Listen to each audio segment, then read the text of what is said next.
전담재판부 설치, 법 왜곡죄 도입 등 사법제도 개편안에 대해서 논의할 예정이라고 합니다. 벌써 12.3 비상계엄 이후 1년이 지났습니다. 조희대 대법원장이나 지기현 판사 등 일부 판사들에 대한 국민적 불신 등 여러 걱정이 있으면서도 지켜봤습니다만 내란 사건처럼 헌정질서가 파괴된 사건이 1년이 지나도록 1심도 끝나지 않는 것은 정상이 아니라고 생각합니다. 많은 국민들이 내란 종식이 혹여라도 제대로 안 되는 거 아닌가 해서 갈수록 걱정이 커져갑니다. 그런데 지난주 전국 법원장 회의에서는 내란 전담 재판부에 대해 정치적 중립성, 사법부 신뢰훼손, 위헌성 등을 논의했다고 합니다. 위헌성 문제는 엊그제 대통령실에서도 지적한 바 있고 잘못되면 위헌 시비로 내란의 조기 종식이 오히려 어려워질 수 있기 때문에 당연히 여러 문제 제기를 검토해서 수정, 보완해야 한다고 생각합니다. 그러나 정치적 중립성이나 사법부 신뢰 훼손을 사법부 측에서 얘기하는 것은 뭔가 본말이 전도된 듯해서 대단히 유감스럽습니다. 87년 민주화 이후 거의 50년간 지금 진행되고 있는 윤석열과 그 일당에 대한 내란 및 외환 사건보다 더 헌정질서 사상 심각한 재판이 있었습니까? 윤석열 일당은 비상계엄을 선포해 법관을 체포하고 사법권도 군이 장악하려 했는데 그보다 더 사법부를 농락한 사건이 있었습니까? 그런데 그날 밤 조희대 대법원장과 고위 법관들께서는 헌정질서를 지키기 위해서 사법부를 지키기 위해서 도대체 무슨 일을 어떻게 하셨습니까? 우리 민주당을 비판하거나 우려하시기 전에 가슴에 손을 얹고 생각해 보시기 바랍니다. 12.3 비상계엄 선포 직후 조희대 대법원장은 법원행정처 긴급 간부회의를 소집했지만 그 이후에 12.3 비상계엄의 위헌성에 대해서 침묵을 지켰습니다. 올해 5월이 되어서야 6개월이 지난 이후 천대엽 처장을 통해서 그것도 전원으로 당일 간부회의에서 대법원장이 위헌적이라는 표현을 썼다고 주장했을 뿐입니다.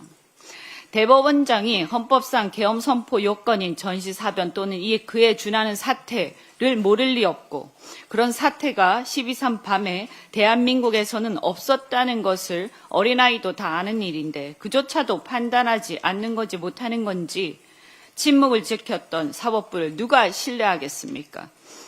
더구나 그렇다면 당일 밤에 간부회의에서 조희대 대법원장은 무엇을 상의한 것입니까?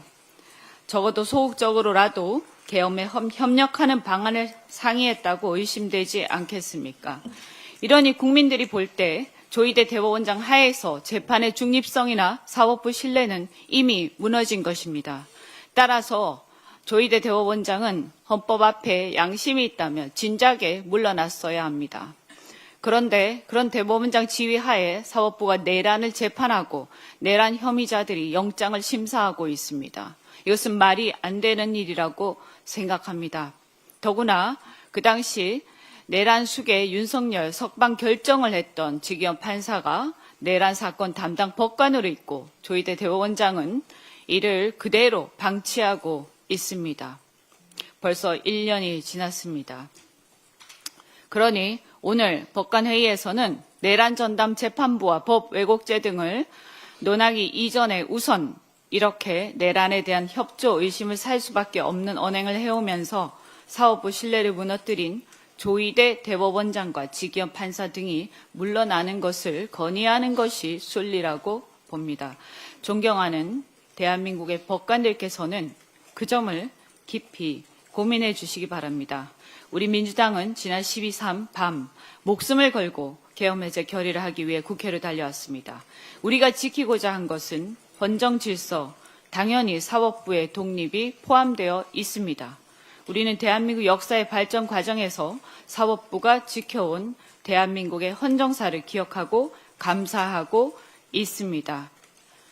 그러나 내란 재판부, 내란 전담 재판부 설치를 통해서 이 재판이 지연되어 국가적 혼란을 초래하지 않도록 집중적으로 재판이 심리되고 조속히 결론을 도출할 필요가 있다라는 것을 이해를 해주시고 법관들께서는 근본적인 헌정 질서를 어떻게 지킬 것인가 고민해 주시기 바랍니다.